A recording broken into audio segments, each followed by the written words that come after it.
anama menka se minchiro se wo ya ade bi na se panyini eni nso a ana panyini no pese obeba ho sebio se wo ya ade bi na panyini no on support wa ana panyini no on pese obeka ba ho kra because you see sebio panyini trefie emade nanka ede enwe nanka nti se wo se panyini aba wo naso esa be ka kire se sebio dwumadi a wudi no omo a woni omudi dwuma no omo ma omani nda ho no omo mboa na se panyini wo hu bibi wo mu. Now, I'll tell you who story we. The President of the Republic, Wakasa, a year, John Dramani Mahama, has spoken. And Diana John Mahama can. Gold Board Initiative has earned Ghana 2.7 billion in 4 months. P34, maybe you Emma Ghana for Munina Muhu, a year, John Mahama can. John Mahama say, Obetna Swa, Omubi, a year PMMC, a done no a Gold Board, as Samijin Fidano no. And or kasachire mu say Ghana president odi Ghana so or say bosume eye den eye enan pe NDC aban eba power no sa bosume 9 we pepepe no eye gold board ya ote ya sebio etise cocoa board no gold board omudwumadi omudi sebio nipa bi entimi mbonwura Ghana enwia ye gold enko galamsia na nipa bi hyase a omudi say Ghana nsuo ene enkwaye sa gold board iba ya abebre ase nipa bia na omuni hu kwan se also motoye gold na omudi traboda ewia ekoton no gold board ba ya ye de emra ebeto gold dwumadi hu Ghana no John Mahama say eye gold board ne ba ya ye de emra to no sika Ghana yenya e de ato e de ye bodwum anase ye de ato Bank of Ghana eye $2.7 billion 4 months. Calculate that another 4 months, another 2.7 billion. As time goes on, Gold Board will be working harder. It means the number is going to go up. This is not a joke.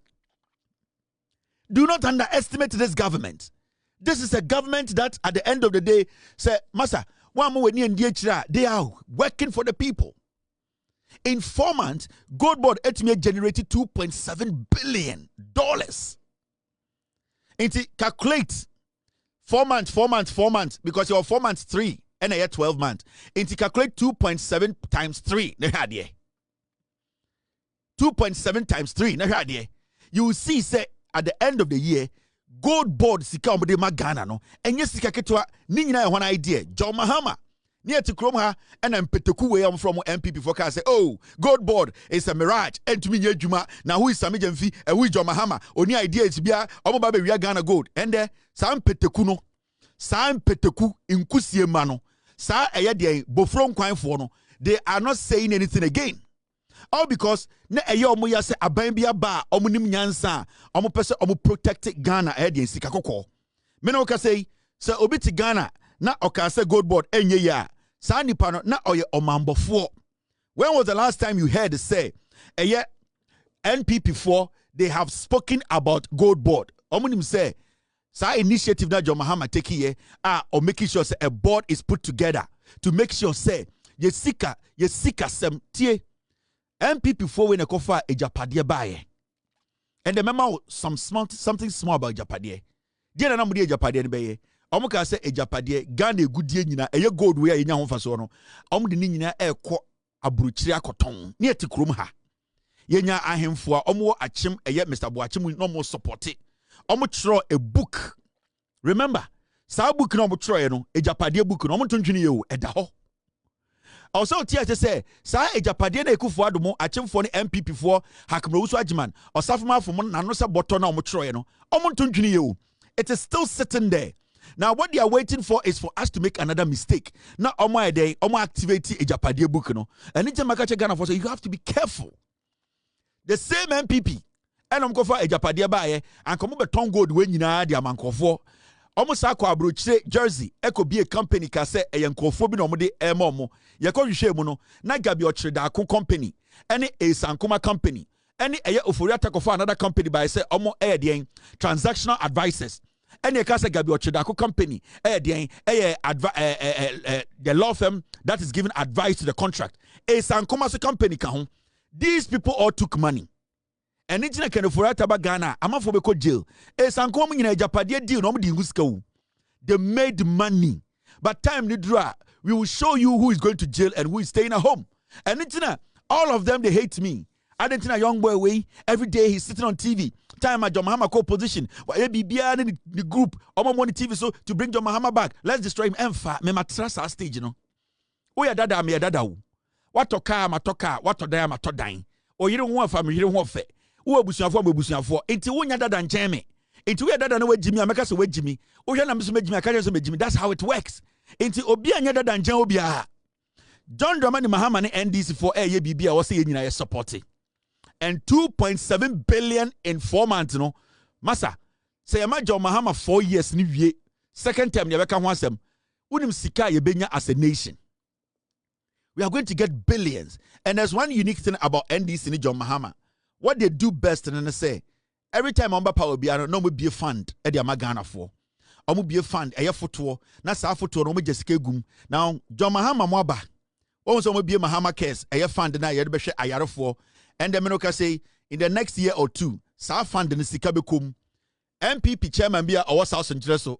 Sakwasi ampenyi sana odidi me atem yare bona sa nipa no sa fund ni bi sa yare na be bono kwankro ebia wonya cancer de second oforiata anase wonya de yare bia ye kwankro a se be yegu nsa nyina ne hontumi ntona sa nipa no ye de sa efoto de sika ni bi de behwe ni nyina free gold board sika ni mu bi because John Mahama say be another fund. John Mahama all power 2012 to 2016 obie esla obie eyeden other fanta ni edi sika gum for ye nchiriba enkwasiafo mpeteku we ba no mbedi sika ni nyina impeteku we ya bedi sika no na omo sadane omo so bedi atem. We are not supposed to play with stuff like this. This is a big deal. The leap the president and this government they have taken through gold board galamsey so beti Ghana. I'm telling you, and it's a promise. Because all this is here no illegal mining enya attractive BM. Because the here no go excavator now go see wurem now utu gold no kra unyo bi manento. You need a legitimate buyer who has been sanctioned by the gold board. And sa buyer no oba no ni say gold no every baby papa Wontumi to osro because Wontumi and justify say okotoma the gold border. Right now no this is how the government is there curbing galamsey illegal mining no. This is one way a buy no essay illegal mining, and in the next year or two you will see said there will be a drastic drop in illegal mining in Ghana. These are very important things. Enya buying behind a bar take move own physically. There are so many administrative structural policies are buying take care ebia but manga sa mubedi no kre Ghana for more Ghana and Galam say no mu ni saying akofom and kwaya kesia na chairman Wontumi ni MPP for guma na omubu nduagu say nsuo and Mohammed no kra galamsey ne ekofom. It will go down. It takes time. You don't do it within a month or two. This is a strategy the president is using to make sure say almost slow down asikade omunse mompese omuya galamsey say Ghana. Now here and these are some of the initiatives that John Mahama and then Abba they are taking. I say Ghana has more excavators than any country in Africa. And John Mahama can say Ghana as a nation, so Oba Ghana, you were more excavators. There were more excavators ever Ghana chain Africa Krubia Adintra because Bawumia Ekufuado Eyekede Japomo Brand Champo Kromfono they sat in government for 8 years. They opened the floodgates and they allowed Indians, Chinese, they allowed all these people to come in here and destroy our forest. Because when you have a political party, a whole chairman, Minerals Commission, Etuma Trust or a Kromfo or say a forest. We were in this country. And a whole sector minister, lands minister, Professor from Boating, a true report. A true report and the Koma president said, Mr. President, when you bet my I see galamsey ano kwan.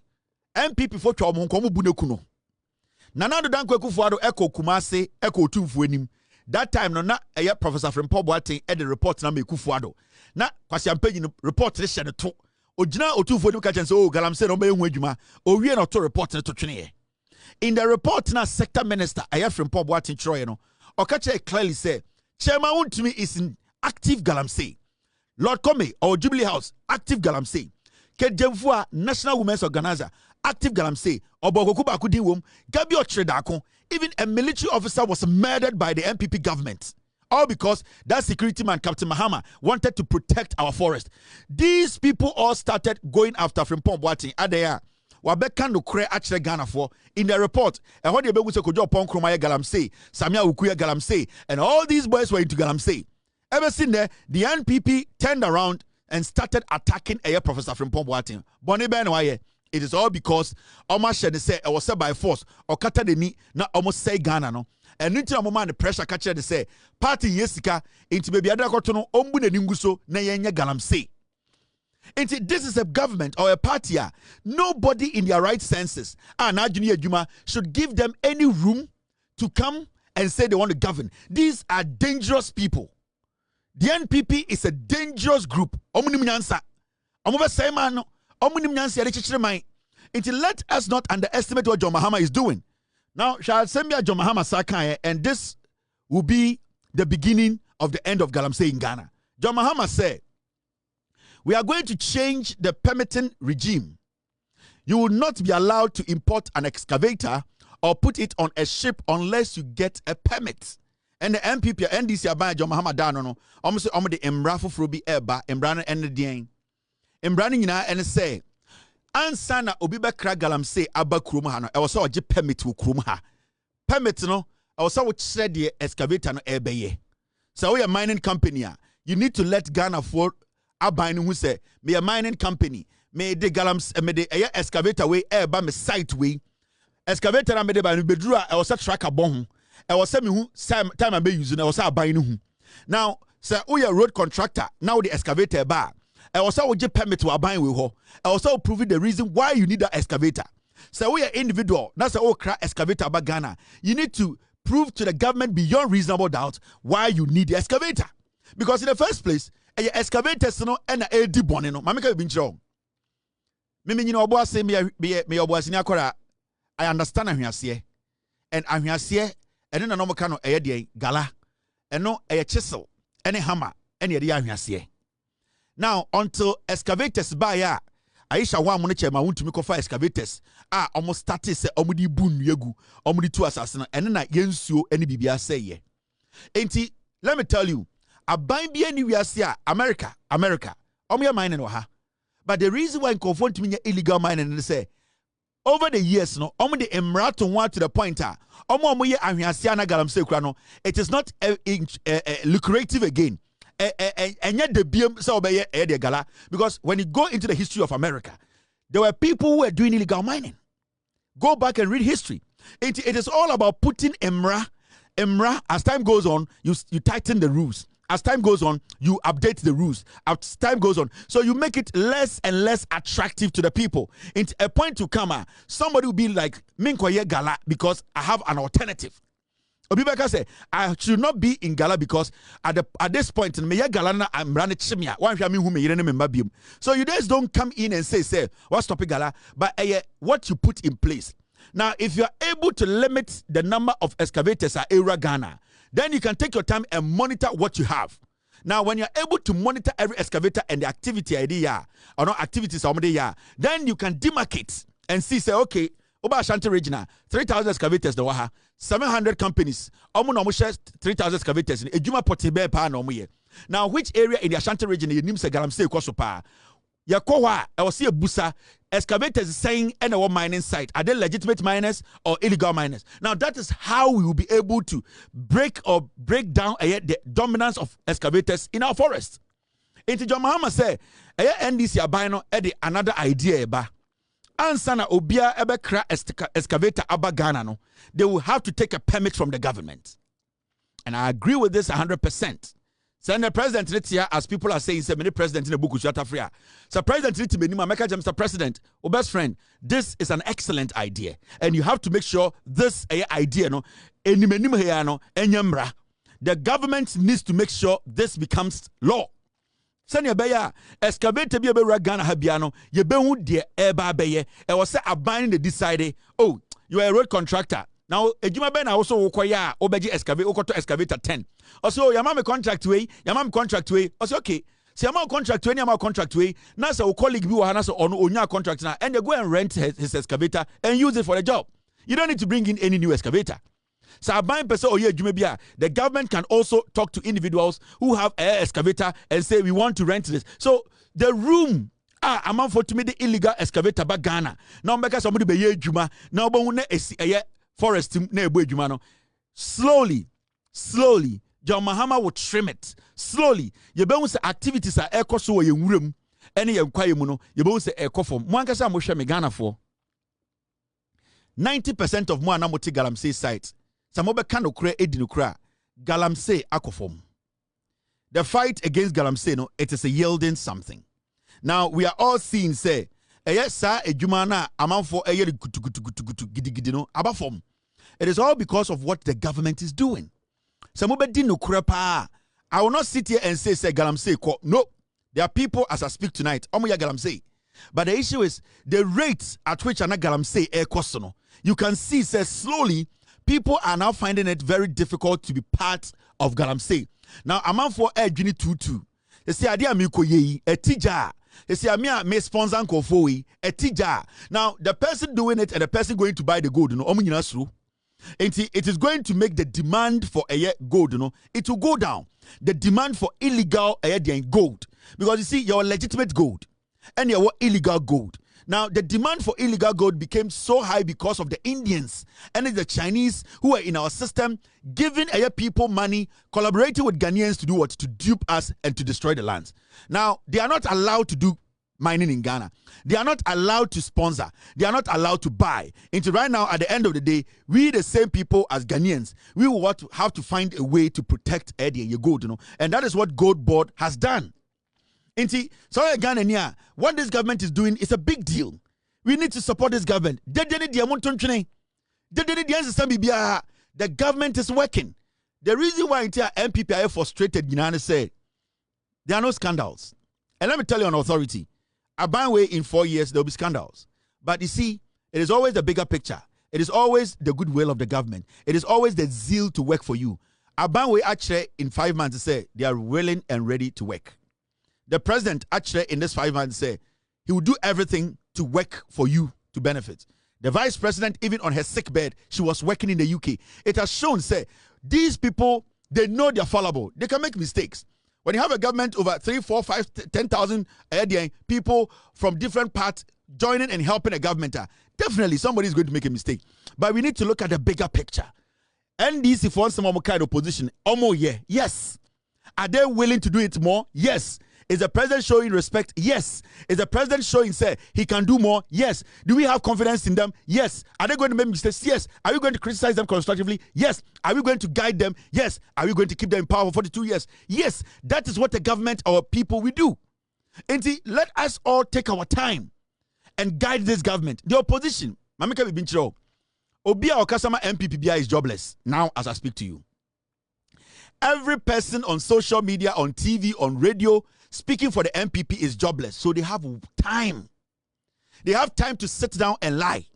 They have time to sit down and cook lies about the government and people who speak for the government. They have time to create the impression that there's something serious happened because more time. They don't have jobs. They don't have jobs. Until for the next 42 years, you need to understand, say, you'll be experiencing people who are jobless and be trying to distract you. And one thing you as a Ghanaian should never allow is to allow a jobless person who is aimless to distract you. No, because you have a job to do. I have a job to do to protect the government. I have a job to do what? To make sure the right things are done. I have a job to do to educate Ghanaians. We should not allow the jobless MPP. They are jobless. So who so be at the radio so kasama MPP or to social media, so a blogger, that person is jobless. I'm telling you. And to do not pay attention to jobless people. They don't have work. They can sit in a room and cook a story. They can sit there, yenye ni say. Sometimes when you break, me church and you me match Ghana for. Sometimes me chia air me bills. Sometimes me chia me TV $5,000. Sometimes me checking me office equipment. And the sometimes omoni bibia ya almost no pa. Hey, where can they? Hey, where said they? Hey, you see adie be kama we ni meguase. Hey, send in trouble be twa. Omoni adwuma. So you be very stupid at the end of the day as a human being who is busy and have a job to protect the government to waste your time on jobless people. Don't do that. Men just have mistake, You always have to focus and do your job. And my job here is what I'm doing. I'm trying to educate you. I'm enlightening you. I'm letting you know that this government is a government you need to support. Now, Yanko Enim. It's very, very important. Now, Otumfuo or say to two. Nana Aban crying. Piao, Otumfuo me do rough. Me do Otumfuo. The reason I'm do Otumfuo is say Otumfuo so do me. No what fasting me. Onim sɛ nana no bebre empem asɛm but Otumfuo no ono nani ate Otumfuo tu kwan onim sɛ nea ɛyɛ nkurasefoɔ teɛ enti ohu kurase ne ompem asɛm a ana ha no ana osere wɔ ne tirim otumi ka sɛ da bɛ na me nana no bi a omagimi omobehu sɛ abrantie ɛbɔ adwuma kyekyere Asante ɛne ntia ma me do Otumfuo ɔhene kɛseɛ ɛyɛ Otumfuo watotom deche anketu ekufuo de mo yɛ sky trade ya Otumfuo fo baaye anase de nam husuase a anka sa train yi anka MPP anka ne na Otumfuo de ba nkran ba o ma nya nti wo no mako esi amno kasai uni sala na da kwa Akufo da Roma ye bedi train e na fansuo so seriously ye bedi train na fansuo so ti be fansuo so deshe o mo Europe UK ni Holland ni are do munim train fansuo ni ade enche kra mi sala na do de fansuo so no but mi aso de ba fansuo na se the Equan. Eurostar. Eurostar, yes. Eurostar. Yeah. From London to France. Me no can see I can't know my yes, a company shows on yes, plane, I train no. A bit of South Africa, and check the Bible. Out from Kumasi to Accra, you use 1 hour 30 minutes. If I put my trip Kumasi, I have more Accra. That is the plan. I have a contract, Masha manufacture trains near the Babylon. Next year, ya kumasi the end of the club. These are things and yes, because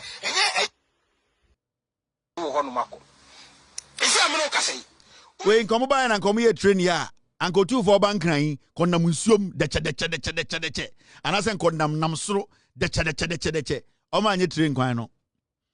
Ever seen the young train no? But still too far to my banana me do piao. Now nanaba a year in crying. Kwame despite ya Asantehene wa bank crying. Abesi a year car museum. Kwame da was say nyamishaw. I know see a bi Kumasi. De bia momayamwa. Oh, I am momayamwa na yentumi MBA ganim and yen nyina nen crying. Kwame despite momu Kumasi for Asantehene mo bedun crying. Ye bibia na de bank crying. En crying for cry me omo. I am momianko ebi Kumasi.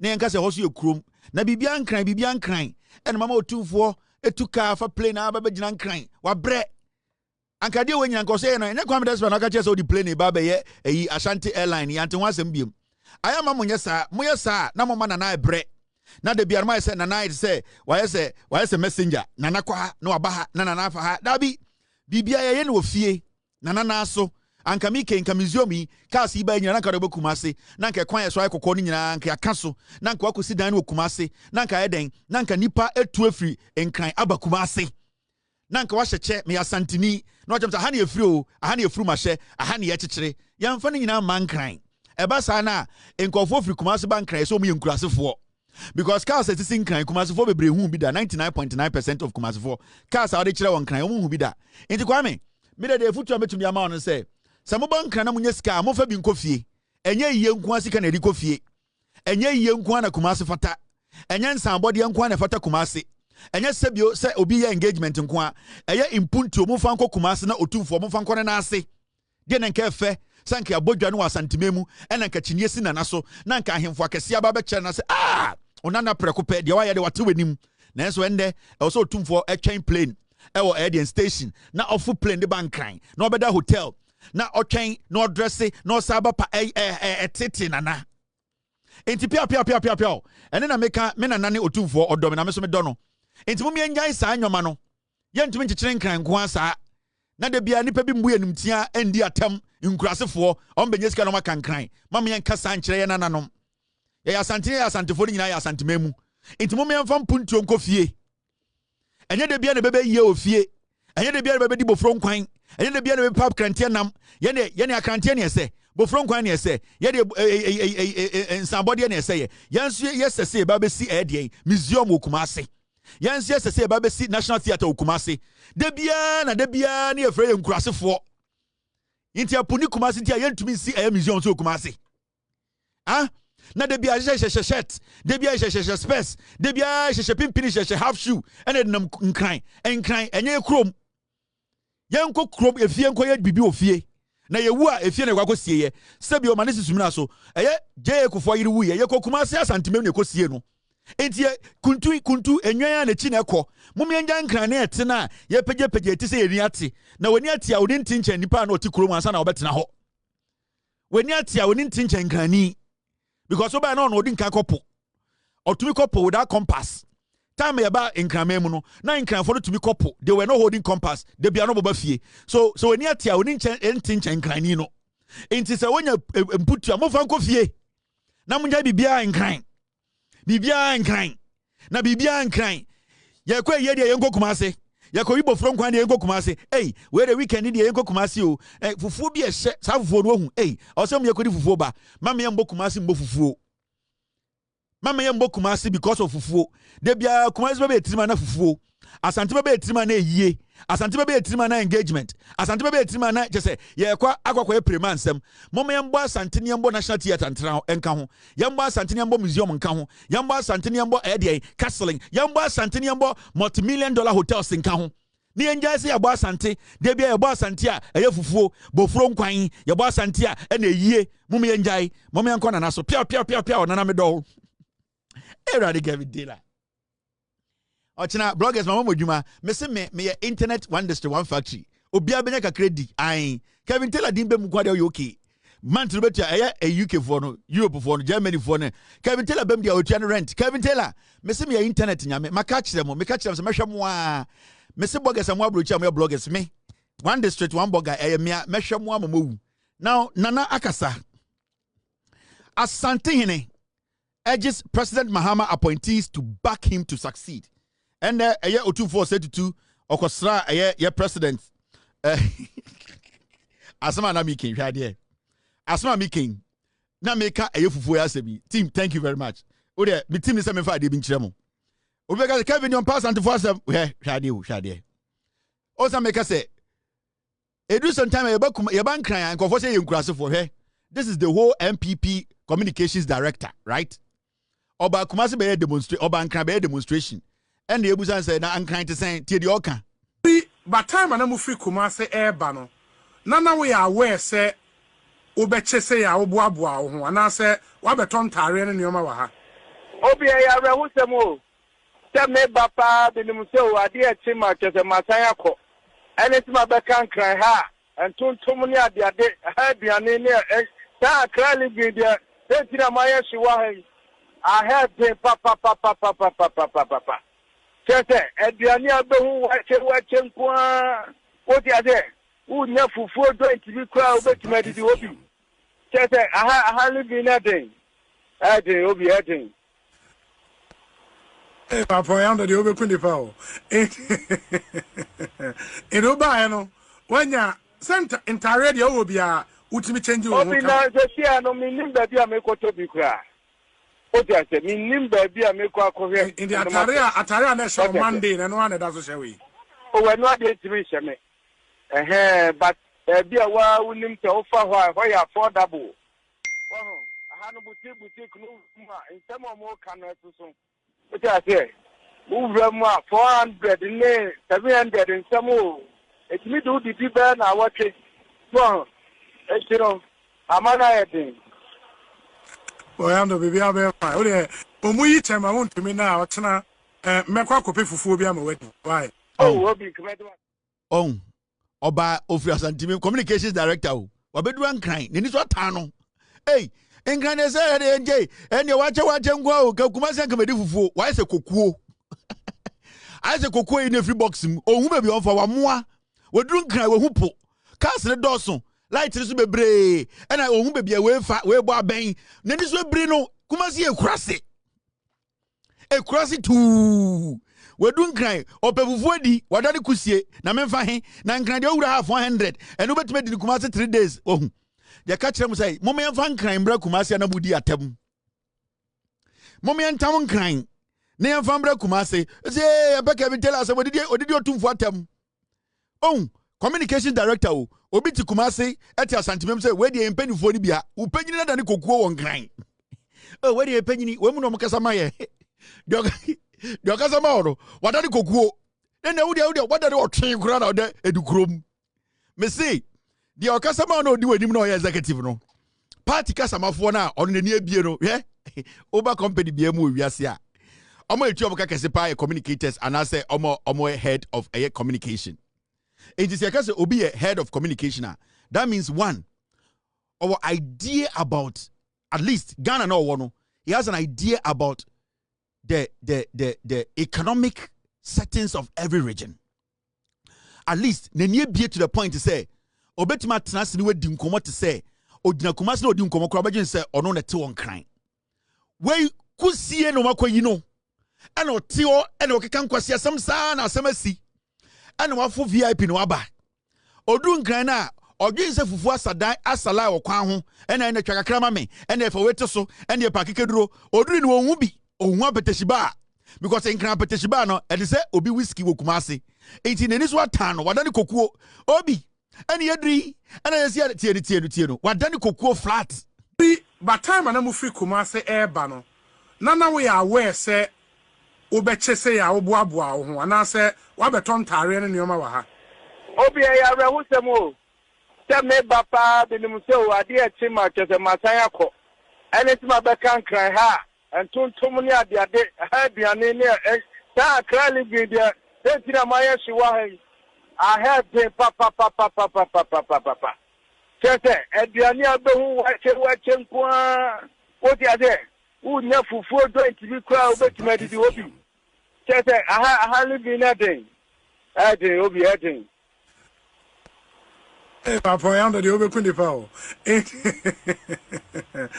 ba no wanya center entire de obi a utimi change wo obi na se sia no minim ba bia mekoto bi kra odi ase minim ba bia meko akohwe in the atare na show Monday na no one da so shewe o we no ade timi sheme but bia wa unim te ofa ho ya affordable aha no boutique no ma nsem o mo kan so odi ase uvra mu 400 ne 700 nsem o etimi do di be na watwe so etiro amana yedin oyando bibia be fa odi omuyi tema wontumi na otena mekwa kope fufuo bia ma wadi why obi kmedo wase menso kmedo wase pa bompa ye no omunyi ne na otena wati kmedo wase pa kmedo wase asantini fufuo ni asa empuntio no eto dunkran no atanani so atan no aso nya rabies onena na manchia na hade ade owura 400 hada otikumasi ankwase akeka nko a Ghana ye ne dia ya say travel and see umpo de wantie mama yanki kumasi tunkran less than 5 hours udunkran a wada ne kusie ena obi ade owura enti obi te eye de obi te eye kwada so ye chairman ye communicate okonkran o han chairman wutumi asem no me hu no TV so kura de omo ye wonkran ne de mahama ho be kire ne papa lese ko obi otisa sentreso akwabi te patabem ena ai ye communicate akọ ai on the customer ye okoko omkonkran dom ko na wonkran ho de me say de jo mahama me say ye kom de customer ye no on the customer party no e won sentiment okọ na me say de omko kan ensem omko ka okoduru nkran na na ebuza no de ekọ yesi mun 50 million yen 50 billion na mo ka no e 500 billion na 500 ye ti nyina ni MPC ye to mo nyina ye benya sika no MPC ye tete ye to wo mo a ye benya sika no Wontumi ni na busia pani ye to no a obenya sika no eji jo Mahama ni nua Ibrahim omko na wo sika no o ti ase eji se ya koto sra jo Mahama ede ni nua Ibrahim se won fa sika no mra ni etimi nyi Wontumi aside that no ye tete ye to ye nyina ye timi nya sika no omo kasa wonkran papa omo kasa papa hwe omo ne Wontumi ba fie onie adana atase na hayeto apetishi wen na fufuo wen nkran na be fufuo di obodam unie nufuo obeto nkran nyom aboafunu omo ni zo atan omo ende bia ka kire mo ene tina na bankran a wabehia eye president Mahama ohene kese a medo no a meye ne wofase Otumfuo pia na medo a wabeduru eye nkranmemu ntoma na efe yie a ende owura eye the Flagstaff House our president ho e odi ne dwuma free na ende eye Otumfuo said to ekasa no saatwa na ekasa na ne nananom na omogimi no egu EOCO gate na no ono de ne nhye mfa no ho saa ko nananom no bi mogimi in the time na Otumfuo wo Flagstaff House on the president Edin Sawoso no na nkokuo no gu EOCO enim ho because odum se ne nkofo no mogimi ntina on shedan wan ka ho asem kura ehia no because nananom no bi mogimi na on the president din komo no ka kire Ghana fo nyina se o say. And I like the way the president received Otumfuo and the way the president is receiving different chiefs around the nation. As a chief, when he came, the president gave him the necessary respect. And our president, Ebusano Kwanso, and Otumfuo kaso, oh, Sebio, Ghana yenyina edia, na Sebio nyankran na mete, na samabankran kwa dia, oye omampanyini die, ose bebesrawo, Sebio, wosoba kumasia, otasrame, ebefe, Sebio mpenifo edi, nipenim, ebefe se ebia mabaha ekura ma ebizi no meto afa kakra ma mehu senia omanbo senia wankasa wo so hote into Otumfuo de sebio odi enidie de ma president na president enidie kese ma Otumfuo a oje no fefefe so Flagstaff House mpenifo nyina etena ase agi Otumfuo fefefe so kasa Otumfuo kasa na chiame edwudwam na Otum se na ese ekoyie pa Otumfuo kasa ni se wote ebia na no akofum ba chiame dwudwam a because chiame na filter into Otumfuo tumi kasa oh ende ye ba yi yebeshia president miankasa menana na chiame Otumfuo piao nana ose obeduri de ode asomdwem ne ba nti Otumfuo abayinkwa de na ode asomapa na adiaba Flagstaff House na meken obie enim senia metie hade Mahama ya makwara politics omnyina nim efutu amediama no na se mebaha na meso mabehwe dwumade omudi na meso me Ghana ni de enyo bi nkoyi ametuma aka ana de ekoyi no so mabona baso yo ena nana aka no de bia osa chia me ni minimu so chen Otumfuo efi se Otumfuo kasa na nana chia me ni minimu so no wodwudwam ena nana aka no o se se bi oba nkramemu a obedi dwuma bi ne nana ba ko e fero so kwam despite wonye sika ma se bi odi sika nya begun kran ohun Asantehene se Asantehene nkurasefo na nti ende oba no o se oye bibia wie no ena o se se bi ne nana ne president a se bi waba nkramemu nko ade president Mahama oba beto abehwe no ne dwumadie ene napomu ene onam kwan so a enye adeboni entina nanam piao they say adere mu de ura viana yera wujire apege this is what the popping the time na Otumfuo kasa nyina na man bi tie kire ho na a headphone shana so on na air translate to o ma transcript bibia ho a de bi ebia in the year 30,000 no eno ye be kai time Otumfuo ba Flagstaff House a obeka say Ghana for wagiatum John Mahama de oye no ene nipa we yi omo ato ne nsa from so oni omo ye adwuma no Otumfuo e de futuo e ma appointees a John Mahama eyi omo se bi o ma mentu ufo ana ma menka se minkyerɛw se wo ya ade bi na se panyini eni nso a ana panyini no pese obeba ho se bi se wo ya ade bi na panyini no on support wa ana panyini no on pese obeka ba ho kra because you see se bi panyini trefie e ma de nanka e de enwe nanka nti se wo se panyini aba wonaso sabe ka kire se sebio dwumadi a wudi no omo a woni omudi dwuma no omo ma omani nda ho no omo mboa na se panyin wo hu bibi wo mu the reason tell Otumfuo said to bank na memu ana wa bre minim endra kwame despite event Otumfuo ko ha na yeso ni nsem na ye kire ne ka okwankwan mu nyina na Otumfuo obre enyumre but se panyin wa bre kro na se otumi sore no pa etutuntuma ebesrawa na ye se wo ye bibi a ade na wo ye na ye technically no also me catch say Otumfuo catch John Mahama say thumbs up edwuma wo ye no sebio meni krampo na meni nso se obetuma ye edwuma we Otumfuo ye ma hye no aye ne nwanwa ba enhye na nya ne nwanwa efi say onim John Mahama se ne ote onim se ne nipa bi say John Mahama onim se ne dwuma dia odi no enye politics nti wontuma nhye da nkasa ma John Mahama nende no sebio ode ne niye ene ne kasa bi e kire Ghana for say we ni nyansani no we ni medoba onyame yi ama Ghana enti de Otumfuo ye ninde nyina ne se ode ne support ni endorsement e kire Ghana for say sebio abrantie John Mahama ne end this vodwuma de omudi no Ghana fo nyina mombo omo because dwuma de omudi no omudi ni wawa omudi ni pepe so no kura omo kan no eno omudi so enti se wo hwe sa visit we ya Otumfuo ka kire Ghana for say ade enye kotokonko ho ade a pro kotokonko ho ade a eye nimguase Otumfuo nko ho e kire ade a ejina ne na so e ka no kore edi nkunim ade a sebio nipa bi behu ema mo kwan do eni ti Otumfuo ekọ eye osekwa despite eye ne museum ho no we hu se eye Flagstaff House no bibia wo ha eya kono bibia wo ha ekoso ye bibia wo ha ejina ne na so Ghana fo betumi ekutem Otumfuo said to ekọ eye Flagstaff House ekọ kire Ghana fo se wei ene aban papa aba eni ti na metumi name a maba abesra John Mahama na me yitu omo ne John Mahama ye adwuma fo se omo mmoa no every say 5 months de Otumfuo hu no ono anka se hu se ampa John Mahama nya 8 years krampo a eonyame ena sebio ode amaye because the adwuma John Mahama e bo no enye adwuma ketwa nti Otumfuo se tutu aso akọ endorse eye the NDC and John Mahama e Flagstaff House also a platform betuma ko chichirim.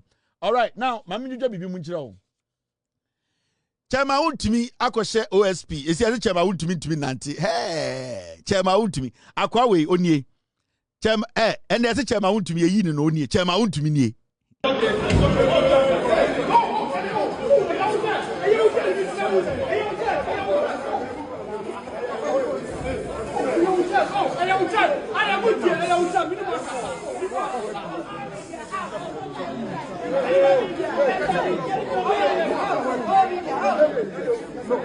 Yes, I'm a high hotel. Please. High hotel, yes, Ramon. People are here. Please.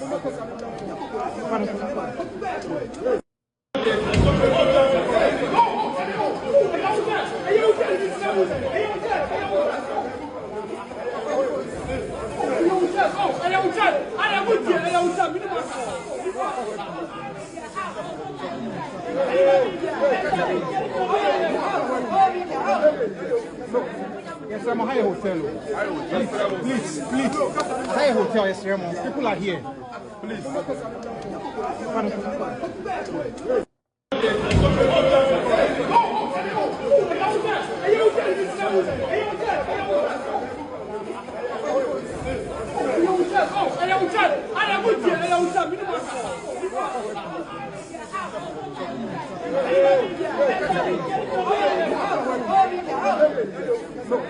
Yes, I'm a high hotel. Please. High hotel, yes, Ramon. People are here. Please. Sometimes you can say nipe bia no monte. Oh, Chema Wontumi.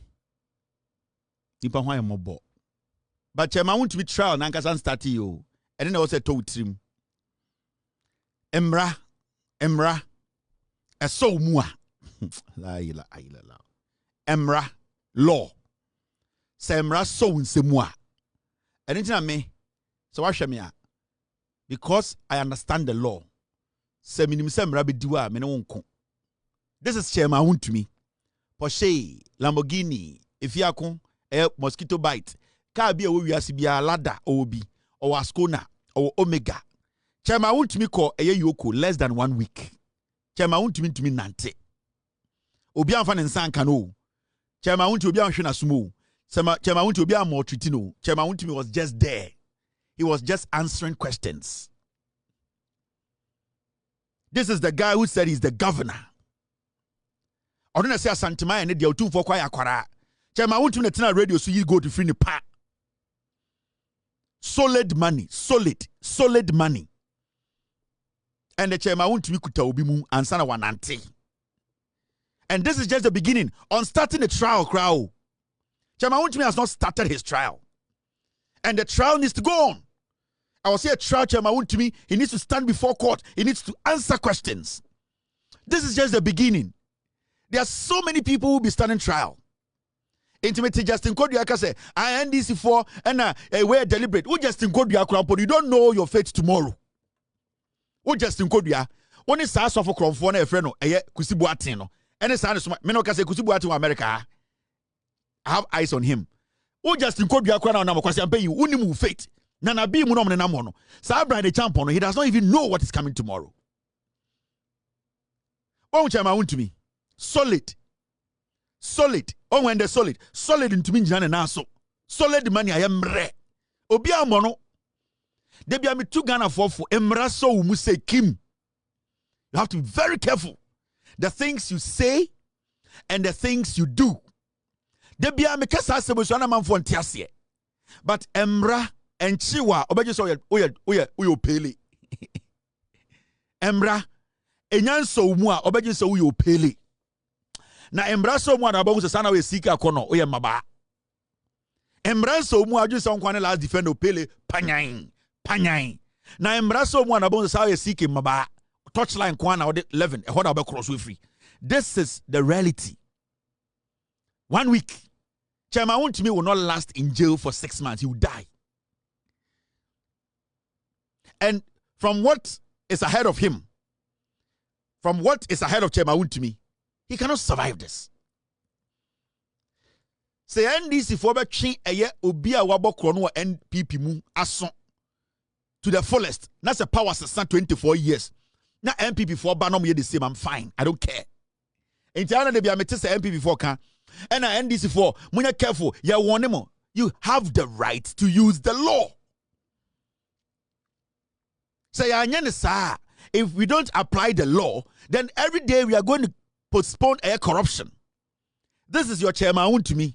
Solid money, or Ascona, or Lada, or Abenwaha, or 207, or Porsche, or Maserati, or Confine, or Dien, Meka Michim Benzi, OB, or Mivovo, or Meka Sinabi. Oh, yes, he can free the pa. Say, Chairman Wontumi, even his acting, you can see from his face. Sam Chairman Wontumi, nimun kasenka say, I say Somalia kramain. Here, nimun kasenka say, I say Somalia kramain.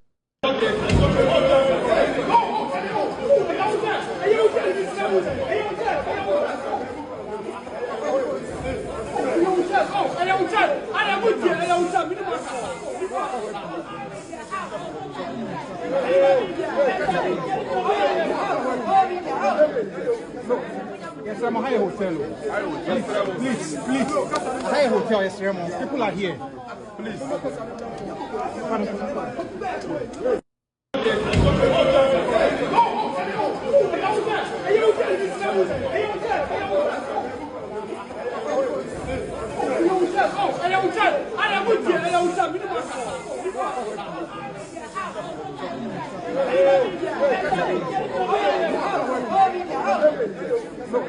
Yes, I'm a high hotel.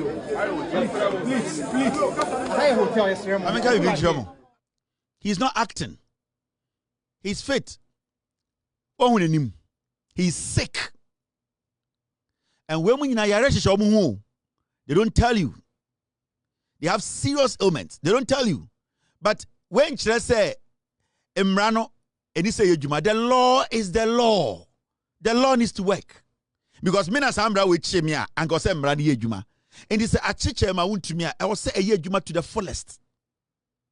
And this is video should not tell anybody, say, oh, why am I? No, the law needs to apply. That's how it's supposed to be. The law needs to apply. And today I'm catch young people in Ghana. Say me catch us go jail. Embrane chiwa was so besia. I know I'm going to see a diagro. Embrane chiw. I don't say. Embrano, the moment it's activated. Now when you say I activate Emra, I want you to go share 1 week. Now when you're looking between 10 to 15 years, you understand. When you look, say when you are facing 10 to 15 years jail term, you understand. Baby and starting and what you better say, we are last killer. Baby and starting here, so you feel say we are last killer. Now I'm running to you ready or crimes. Now lawyer show with him just say, how do you defend this? Now lawyer to me answer biamo, especially when you don't have money to defend yourself. A criminal case is different from a civil case. Inti ayana de biamo shedi pebi no mobo emrane chew. Let's move on. Now, Yababa can a year. Bibia Mr. Bamin Kabibia. Yababa can a year. Jama Wontumi the moment fufu. Enumere say superkun kwine. I mudi pupum superku. Mapopu superkun kwine. Na is about in apatre kakregum gatemunam. Sa apatre gatemunam. I sa apatre omuyini gatem. Apatre ankasa enyensuom. Apatre osha enam no black bi sa afeche gatemu nam mumma na patre muko ya patre gatemu na hohoro ho mo de gu eye de soniem na mabu pipe gu so na me hohoro apatre no ho me kyerɛ mo sɛ ne bɛyɛ kyɛba Wontumi na niase nyinaa bɛsa bɛtuto ahyehyɛ ansa na wasaba biem because obɛsaba enti momma na apatre nkwan na ma de ɛyɛ de impunam mu de ɛyi awawai mbu awawai ngum enti mukofia a we say no we so ayemre oduru ye na so yesremni ye so ofa bokofo aba na mama ni pito de nwunu na mu de ele wonyo kakra si ho mu ni mele wonyo ha mo mixi pito kakra ni ele wonyo na mu de si ni nkyɛn oh chairman nom kakra enti o mixi ele wonyo ene eye pito a na wanom na nakoma dafom enti owia na mama na rest na afi mo apatre gata mu nam ni bi na mo yi awawai kakra na masade eye de nsupeku ansana mo de kako enti mo de chance ni sisu a na mo twitwa mo je ne kakra gu nkyɛn na mo eden masensene eye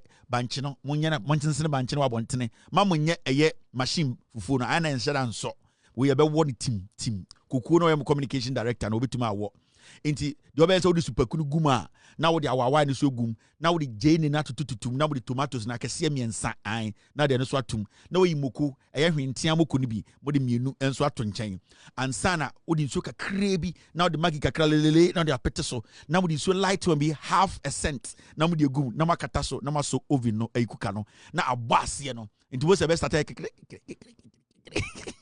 chance tire no such as a here for is a chance my emre the chance tire no into was a heat no chance say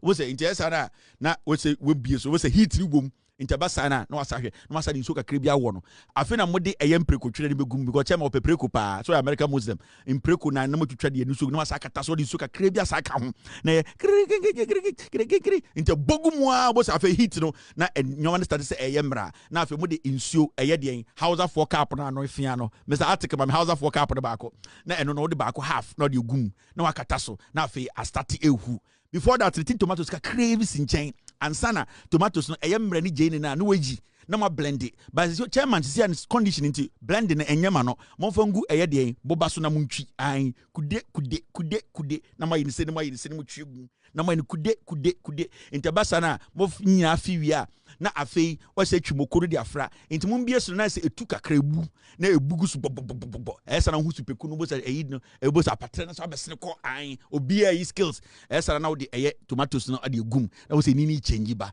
memfa tin tomatoes no gum twan kakra chairman aduane na me ya amamo no saa time kwase your communication director yi o ye de odwa nche no pa oye no why ho pa oye why ho no that to na body yi oyi no the search word na wa no the re I am on re body no ho because I re na eboa e ma body de bentem na no so mo twitwa kaka na mo de gum kaka na mo de gum mo wia na o de eye de rubber kata de tiri so ni nyina mo yusu gas o ni nyina e fie banche eye bidie ni nyina bidie aya mo to bidie na mo to de ejada etoto hye no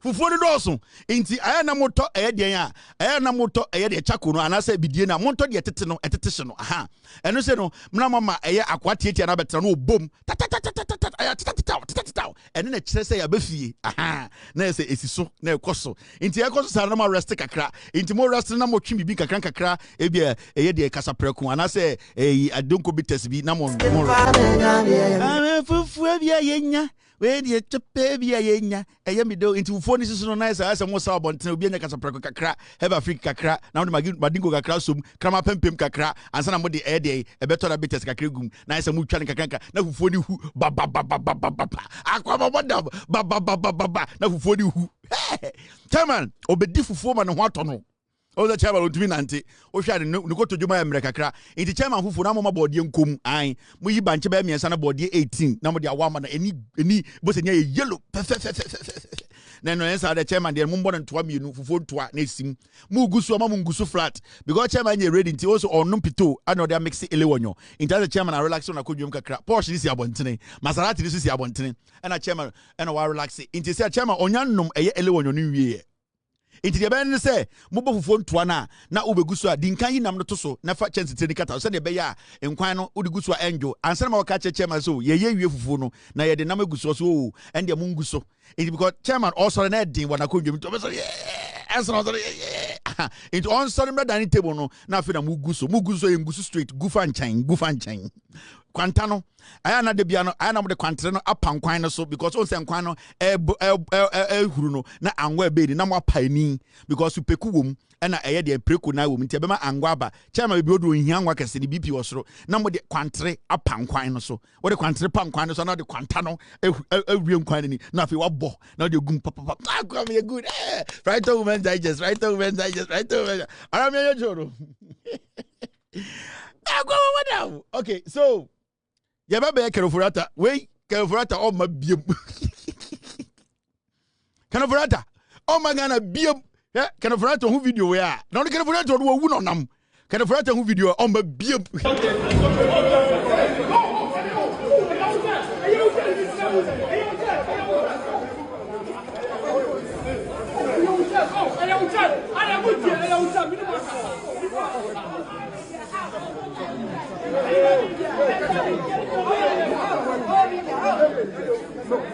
Yes, I'm a high hotel. Please. High hotel, yes, Remo. People are here. Please. Ofri Kumasi Abankra Hotel, Enkran Hotel, there. I'm a man for show me down on much book. Obo how person watch novel, no about hotel. More than a hotel, and we had hey! Kumasi Hotel, but cannot be Wontumi. Kumasi Hotel, to me, Boman of Paco, Madame Kumasi guest house, be all. What our Coca if you say, they say, I'm a bucket to them, I'm Madame Kumasi Hotel, be that Sada.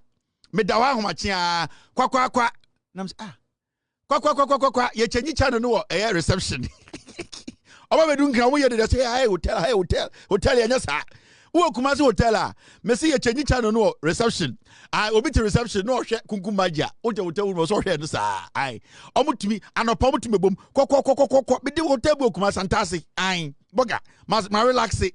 Hotel itawo le sen ho yetwa woni so obanya ntoburo ena mada awmache be for kwakwa ena mbiem sai if you say hotel ra you say ni bucket wa ena say hotel ra say ni bucket wa ena say black no ena say I say me famra e boss 7 de bebro ena say hotel ra say ni yire bucket wa ena say intina mo bedru nkran on so mo hotel no mo ye de sa no say me hwesi bia chairman enante ene no mo mreka kana o hwe chairman movement na I prefer say Otumfuo ni nyina wia na ne ho to no na so no atum so wa men we didi ma no ho ahenha no odware wia na afi mo de chairman abetena eye impaso wifi na wo make sure the chairman abonike Anuman twa obwato saya kutwa dendo aya juma ya bilo apani to bedo be fatike the bone apani to bedo be fatike the bone apani to bedo be fatike the bone my waist my backbone my knees my toe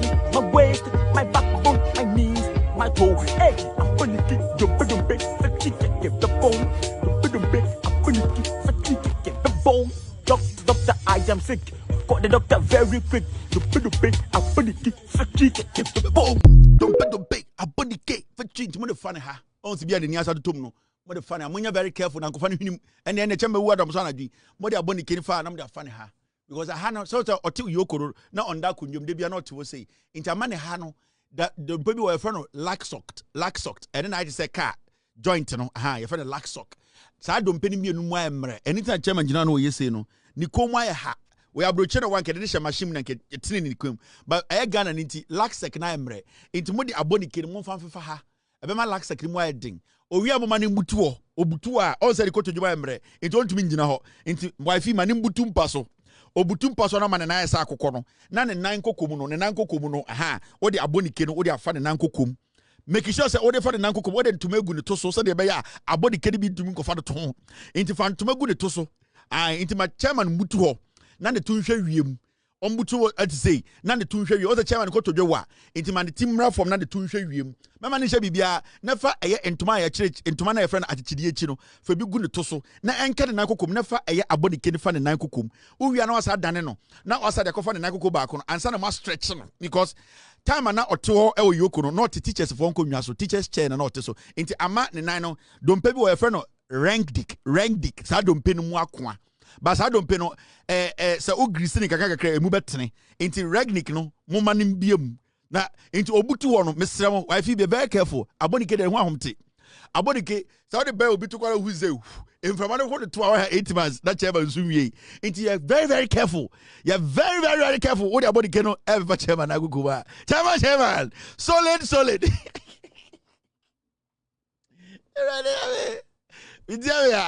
Solid Kavitela no onu na be John Mahama say solid nyabutre na nipa je solid this is solid gold solid abonike de be fa to ho and the solid abonike next time we nipa be bu no